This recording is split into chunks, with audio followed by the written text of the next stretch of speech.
that had occurred over maybe 10 or 15 years before.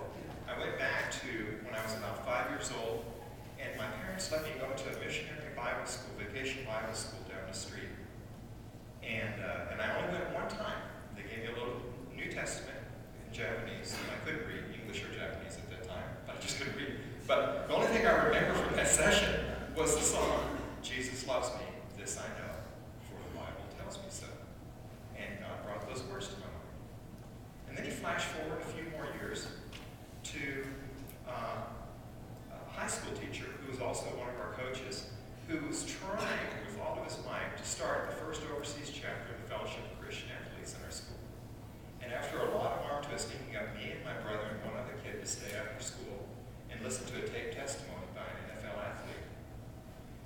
And that was all I remember. That was kind of like the first and last meeting of the FCA, but I remember the words in the tape where the athlete said, you know, it's not enough to know about Christ. You have to accept it. You have to receive it into your life.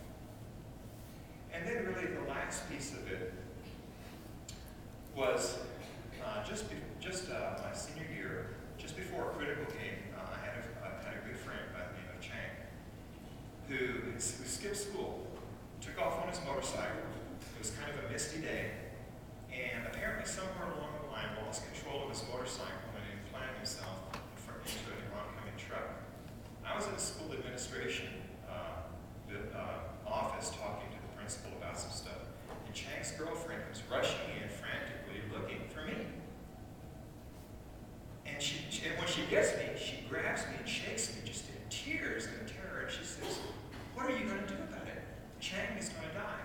What are you going to do about it? And I couldn't figure out why she was looking for me and why she thought I could do something to save his life. And that night I went home, turned out the lights in my bedroom, and did the only thing that I thought I should do, which I'd never done before, which was get down on my knees by the side of my bed and say, God, if you're there, save my friend Chang's life. And I prayed that every night through the rest of the school year. And Chang didn't recover almost until just a couple of weeks before I left for the United States. And he's still paralyzed, quadriplegic, with severe amount of damage, but at least he lived through this thing, and I've got more to tell you about him in a little bit. But all of these things had come together and brought me to this point where I said, you know, that day on the side of the hill, I said, God, I think this is what I'm looking for. I think you're the one that I'm looking for. If you can change me, then we can change the world. But I don't know what to do next. So I said, the ball's in your court. And then I forgot about it. I didn't go back down to the lake again. I forgot about it. And so 2 weeks later, I start school, in a small incoming freshman class with about 15,000 people. I don't know anybody. And, my first class was one of these 750 student freshman English classes or something in the big auditorium, and I didn't know anybody. And so then I went to lunch by myself, and I'm sitting in the back of the cafeteria line, and a guy gets out of the front of the line, walks to the back of the line, and introduces himself to me, the freshman. And he had just seen me across the way in this English class, and thought, well, at least I recognize that guy, I'm going to meet somebody. And so Rick and I sat down, and he asked me where I was from, and then just as a matter of conversation, I just felt compelled to tell him what I just told you. And his jaw just dropped and hit the table, and he says, he said, just a few months ago, I committed my life to Christ. And he says, tomorrow night I get invited to a Bible study with a new campus organization called the Navigators. Would you like to go with me? Now, I didn't know who the Navigators were. I didn't even know what a Bible study was. But in my heart, I thought, that's the next step, isn't it, God? So I managed to scrounge up a Bible, never opened before because all the pages were stuck together, when you try to open it, and took it with me to this guy's house near the campus. And there were little Bible studies in each corner of this guy's living room. And I looked like a rookie, so they put me in this corner, book 1, lesson 1. Who is Jesus Christ? One of those little fill-in-the-blank studies. And I'm trying to find the verses and everything else like this, and they're really patient with me going through this thing. But that night, when I got in the car and drove home, I wept all the way home. And I want you to understand why I wept.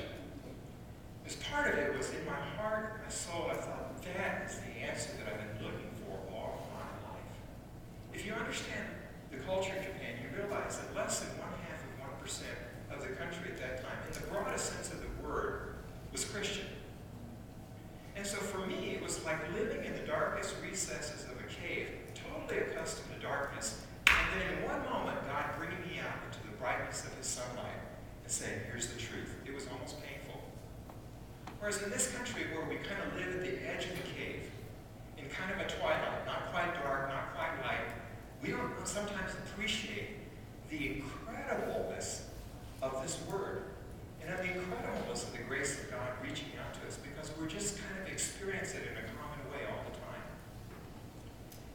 And so I went home, and the guy said, well, you guys should read the Bible.